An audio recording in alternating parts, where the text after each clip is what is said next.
الحمدللہ رب العالمین والصلاة والسلام علی سید الانبیاء والمرسلین اما بعد فاعوذ باللہ من الشیطان الرجیم بسم اللہ الرحمن الرحیم۔ حضرت انس بن مالک نے کہا کہ رسول نے فرمایا کہ جب نماز عشاء کے لیے اذان دی جائے اور مکبر تکبیر کہہ لے، اذان دینے والا مؤذن اذان کہہ لے یعنی کہ مکبر تکبیر کہہ لے، کھانا آ جائے تو پہلے کھانا کھا لو، تو پہلے کیا کر لو؟ کھانا کھا لو، یعنی کہ کھانا نہ کھایا تو پھر ذہن بندے کا منتقل ہوگا کھانے کی طرف، خشوع و خضوع سے نماز نہیں پڑھی جائے گی، ٹھیک ہے۔ آگے حضرت جابر بن اسود یا اسود بن جابر اپنے والد سے روایت کرتے ہیں کہ دو آدمیوں نے نبی اکرم صلی اللہ علیہ وسلم کے زمانے میں ظہر کی نماز گھر میں پڑھ لی، اس خیال سے کہ لوگ با جماعت نماز پڑھ چکے ہوں گے۔ پھر جب مسجد میں آئے تو دیکھا کہ رسول اکرم صلی اللہ علیہ وسلم نماز میں مشغول ہے، تو مسجد کے ایک کونے پر جا بیٹھے، یہ سمجھتے ہوئے کہ اب جماعت میں شریک ہونا اس کے لیے جائز نہیں، یعنی کہ ایک مرتبہ فرض پڑھ لیا تو دوبارہ پڑھنا جائز نہیں۔ جب رسول صلی اللہ علیہ وسلم نماز سے فارغ ہو گئے تو آپ نے ان کو ایک کونے میں الگ بیٹھے دیکھا تو آدمی بھیج کر ان کو بلوایا، پس وہ اس حال میں لائے گئے کہ ان کے شانوں کا درمیانی گوشت اس خوف و دہشت سے لرز رہا تھا، شانوں کا جو درمیانی گوشت تھا وہ لرز رہا تھا کہ شاید ان کے بارے میں کوئی حکم صادر ہو، یعنی کہ سزا ملے۔ آپ نے ان سے جماعت میں شریک نہ ہونے کی وجہ پوچھی، انہوں نے آپ کو پورا قصہ کہہ سنایا۔ آپ نے فرمایا کہ جب تم ایسا کر دو کہ گھر میں نماز پڑھاؤ تو لوگوں کے ساتھ جماعت میں شریک ہو جایا کرو اور اپنی پہلی نماز کو فرض سمجھو۔ ایک جماعت نے اس حدیث کو روایت کیا ابو حنیفہ سے، اور وہ روایت کرتے ہیں ہیثم سے، اور ہیثم اس کو نبی اکرم صلی اللہ علیہ وسلم مرفوعاً بیان کرتے ہیں، گویا یہ حدیث مرسل ہے جو حنفیوں کے نزدیک حجت ہے، ٹھیک ہے، یعنی کہ وہ نماز تو فرض نہیں ہوگی، وہ نماز نفل ہوگی جو دوبارہ امام کے ساتھ پڑھی جائے، ٹھیک ہے، اس کو یاد کر لینا۔ آگے نکالیں۔ الثانی ان المذہب اذا علم انہ لا يعاقب علی ذنبہ کان ذلک تقریرا لہ علی الذنب واغرارا للغیر علیہ وہذا ینافی حکمت ارسال الرسل۔ اس عبارت کی غرض یہ ہے کہ دوسرا استدلال پیش کر رہے ہیں معتزلہ کا، کہ وہ کہتے ہیں کہ اگر گناہ کبیرہ کا مرتکب کو علم ہو جائے کہ ہمیں کوئی گناہ کرنے پر سزا نہیں ملنی، تو یقین کی وجہ سے وہ گناہ ہمیں مزید جری ہو جائیں گے، مزید ان کا یقین ہو جائے گا گناہ کر لو کوئی نہیں، سزا تو ہونی نہیں ہے۔ اور اگر گناہ پر ثابت دام اور برقرار رہیں گے اور دوسرے لوگ ان لوگوں کو دیکھیں گے کہ یہ گناہ کر رہے ہیں تو وہ لوگ بھی ان کے باعث گناہ کرنے لگیں گے، وہ بھی گناہ کرنے لگیں گے، اور یہ انبیاء کرام علیہ الصلاۃ والسلام کی حکمت کے بھی خلاف ہے۔ کیونکہ انبیاء کرام علیہ الصلاۃ والسلام بھیجے گئے ہیں نیکی کی دعوت دینے کے لیے اور برائی سے منع کرنے کے لیے۔ اب اگر انبیاء کرام یہ کہیں کہ گناہ پر کوئی سزا نہیں تو ان کے مبعوث ہونے کا، ان کے آنے کا فائدہ ہی نہیں ہے، کیونکہ جب کوئی ہے ہی نہیں۔ جواب اس کا یہ ہے، جواب کا خلاصہ یہ ہے کہ معتزلہ کا جو استدلال تھا اس کا رد کرتے ہیں کہ ہم تو کفر اور شرک کے علاوہ دیگر تمام گناہوں کی معافی اور مغفرت کو صرف جائز اور ممکن کہتے ہیں، واجب نہیں کہتے بلکہ کیا کہتے ہیں، جائز اور ممکن کہتے ہیں، اور وہ معیشیت میں کے خلاف نہیں ہے، بھیجے جانے کے خلاف نہیں ہے۔ ساتھ صرف مغفرت اور معافی کا جو امکان ہے یہ سزا نہ ہونے کا یقین نہیں دلاتی کہ رب تعالیٰ معاف کر دے تو اس کو سزا ہو جائے، یقین نہیں ہوتی، تو یہ تو بڑی دور کی بات ہے کہ ان کو یقین حاصل ہو جائے کہ ہمیں سزا نہیں ملتی، بلکہ ان کو ان سے تمہیداً اور دھمکی دی جا رہی ہے، ڈرایا جا رہا ہے، جو کہ ہر ایک گناہ گار کے لیے سزا کے وقوع کو ترجیح دیتی ہے، یعنی کہ ان کو سزا تو ہونی ہے، باقی گناہوں سے رکنے کے لیے یہ بات کافی ہے کہ وہ گناہوں سے رکے رہیں، کیونکہ سزاؤں کا بھی تذکرہ آیا ہے، باقی عذاب کی بھی بات ہوئی ہے، یہ اس بات کے منافی نہیں ہے کیونکہ وہ واجب ہے کہ ان کو عذاب دینا۔ ترجمہ: دوسرا استدلال معتزلہ کا کہ جب معلوم ہو جائے کہ گناہ گار کو جب یہ بات معلوم ہوگی کہ وہ اس کو کوئی سزا نہیں ملے گی اس کے گناہ پر، تو ہوگی اس کا گناہ ثابت، اس کا گناہ اس لیے ثابت رہے گا، اور غیر کو گناہ پر ابھارنا ہوگا، اپنے غیر کو ابھارنا ہوگا غیر کو گناہ پر، اور یہ منافی ہے رسولوں کے بھیجنے کی حکمت کے، یعنی کہ رسولوں کے بھیجنے کا پھر کوئی فائدہ ہی نہیں ہے۔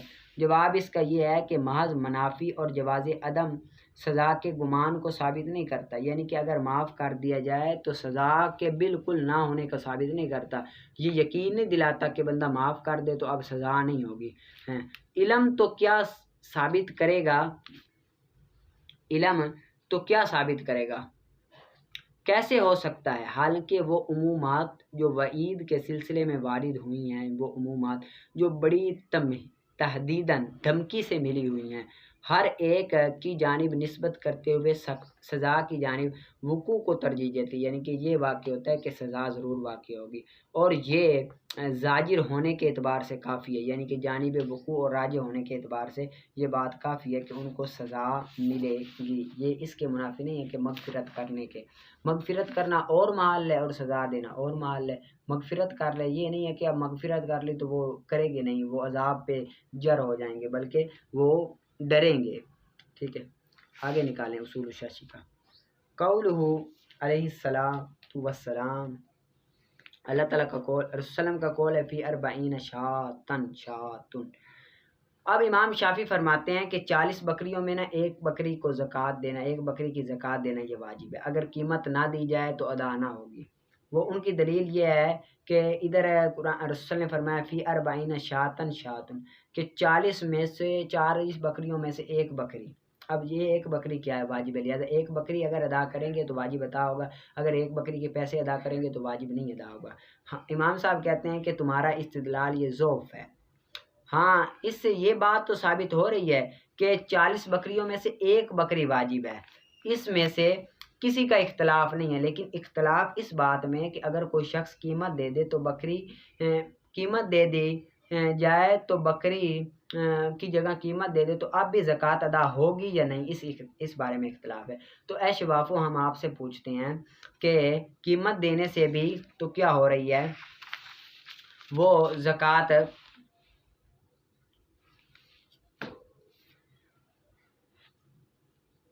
ہم آپ سے پوچھتے ہیں کہ اب اگر قیمت ادا کر دی جائے تو اے شافعیوں ہم آپ سے پوچھتے ہیں کہ زکوٰۃ ادا کرنے کا مقصد کیا ہوتا ہے؟ زکوٰۃ ادا کرنے کا مقصد یہ ہوتا ہے کہ فقراء کی حاجت کو پورا کرنا، فقراء کی حاجت کو پورا کرنا، لہٰذا بکری دینے میں بھی فقراء کی حاجت ہوتی ہے اور پیسے دینے میں بھی فقراء کی حاجت ہوتی ہے، بلکہ پیسے دینا زیادہ مفید ہے بکری دینے سے۔ اور جو یہ حدیث پاک ہے نا، اس میں نا حد بیان کی جا رہی ہے کہ 40 بکری ہوں تو ایک بکری واجب ہے، یہ نہیں ہے کہ 40 میں ایک بکری دیں گے تو ادا ہوگی، اگر ایک بکری نہ دیں گے تو نہیں ادا ہوگی۔ اس بارے میں تو حدیث نہیں ہے کہ قیمت واجب ہوگی کہ بکری واجب ہوگی، ادھر حد بیان کی گئی کہ 40 ہوں تو ایک بکری دیں گے، یہ نہیں ہے کہ ایک بکری جتنا دیں گے، یہ نہیں ہے کہ ایک بکری ہی دیں گے۔ اور اسی وجہ سے اسی طرح رسول اللہ وسلم کے قول فی 40 شاتن کے ذریعے قیمت دینے کے عدم جواز پر استدلال کرنا ضعیف ہے، اس لیے کہ حدیث بکری کے واجب ہونے کا تقاضا کرتی ہے اور اس میں کوئی اختلاف نہیں ہے۔ اختلاف تو قیمت ادا کر کے واجب کے ساتھ ساکت ہونا ہے، قیمت ادا کر سے واجب کے ساتھ ساکت ہوتا ہے۔ اب آگے دوسری حدیث ہے واتم الحج والعمرۃ، یہ پانچواں استدلال ضعیف پیش کر رہے ہیں کہ امام شافعی کے نزدیک ابتدا میں عمرہ کرنا واجب ہے اور احناف کہتے ہیں کہ ابتدا میں عمرہ کرنا واجب نہیں۔ امام شافعی دلیل دیتے ہیں قرآن پاک میں آیا ہے کہ حج اور عمرہ دونوں کیا کرو، ساتھ کرو۔ ادھر میں اتمو کا سیگا یہ امر کا ہے، امر وجوب پر دلالت کرتا ہے، لہٰذا عمرے کو ثابت کرنے کے لیے یہ آیت کافی ہے۔ اور جو وہ کہتے ہیں کہ آیات میں جو آیا ہے عمرہ اور حج، لہٰذا دونوں کرنا واجب ہے ابتدا میں۔ ہم کہتے ہیں واتم الصیام والعمرۃ للہ سے استدلال کرنا ضعیف ہے، کیونکہ نص یعنی کہ آیت تمام کے واجب ہونے کا تقاضا کرتی ہے، اطمینان کے شروع ہونے کا، تمام کے واجب یعنی کہ تمام چیزوں کے واجب کرنے کا تقاضا کرتی ہے، یہ واجب نہیں کرتی کہ شروع ہونے کے بعد شروع ہونے سے پہلے اس کو ادا کیا جائے، بلکہ جب شروع ہو جائے تو اس کے بعد تمام کو کیا کیا جائے، واجب ادا کیا جائے۔ اب جو اطمینان ہوتا ہے یہ شروع ہونے کے بعد ہوتا ہے، مکمل ہونا کسی چیز کا یہ شروع ہونے کے بعد ہوتا ہے۔ اور آپ کہتے ہو کہ عمرہ وہ پہلے کرے گا، حج پہلے کرے گا، جب وہ حج کے ارکان میں داخل ہوگا تو اس ٹائم وہ کرے گا حج اور عمرہ۔ لہٰذا آپ کا اس سے یہ استدلال کرنا کہ عمرہ اور حج یہ دونوں واجب ہے، یہ استدلال بالکل درست نہیں ہے۔ ٹھیک ہے، آگے ترجمہ اس کا۔ اور اسی طرح باری تعالیٰ کے قول واتم حج والعمرۃ للہ کے ذریعے ابتداءً وجوب عمرہ پر استدلال کرنا ضعیف ہے، اس لیے کہ نص وجوب اطمینان کا تقاضا کرتی ہے، یعنی کہ نص یہ تقاضا کرتی ہے کہ تمام ارکان کو ادا کرنا یہ واجب ہے، مکمل کرنا، اور تمام شروع کے بعد ہوتا ہے۔ اطمینان جو ہوتا ہے مکمل وہ شروع کے بعد ہوتا ہے، یہ نہیں ہے کہ شروع سے پہلے کر لیا جائے۔ جب شروع ہوں گے تو بھی اطمینان ہوگا نا۔ اور اس میں اختلاف نہیں، اختلاف اس کی ابتدا واجب ہونے میں ہے، یعنی کہ اختلاف تو اس میں ہے کہ ابتدا میں واجب ہے کہ نہیں، تو ہم کہتے ہیں ابتدا میں تو واجب نہیں ہے۔ رسول اللہ کا قول لا تبیع الدرہم بدرہمین ولا سا بساعین۔ اب یہ چھٹا استدلال ہے، بے فاسد کی صورت میں مشتری کے قبضے کے بعد مشتری کے لیے مبیع کا ملک ثابت ہوگی کہ نہیں ہوگی، یعنی کہ اگر بے کوئی فاسد کر دے تو بے فاسد کرنے کے بعد اب مبیع مشتری کے ملک ہوگی کہ نہیں ہوگی۔ احناف کے نزدیک ملک ہو جائے گی، شوافی کہتے ہیں ملک نہیں ہوگی۔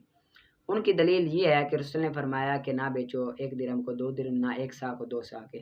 جب یہ فروخت کرنے سے منع کیا تو رسول کے منع کرنے سے یہ بے فاسد ہوگی، اور بے فاسد جو ہوتی ہے حرام ہوتی ہے، ٹھیک ہے، اور منہی عنہ ہوا ہے، یعنی کہ اس سے روکا گیا ہے۔ اور جو ملک ہے نا یہ ایک نعمت ہے اور کرامت ہے، اور فعل حرام نعمت کے حصول کا سبب نہیں بنتا، یعنی کہ فعل حرام یہ حرام بے کرنا یہ نعمت کا یعنی کہ ملک کا سبب نہیں بنتا، اس سے پتہ وہ مالک نہیں ہوگا۔ ہم کہتے ہیں شوافوں کہ یہاں پر کیا چیز، تو یہاں پر جو اختلاف ہے یہ بے فاسد کی تحریم کا تقاضا کر رہی ہے، اس میں ہمارا بھی اختلاف نہیں ہے کہ حرام ہے بے، لیکن اختلاف اس بات میں ہے کہ ملک ثابت ہے کہ نہیں ثابت۔ تو ملک تو ثابت ہو جاتی ہے، ملک تو کیا ہو جاتی ہے، ثابت ہو جاتی ہے، ملک ثابت ہو جاتی ہے۔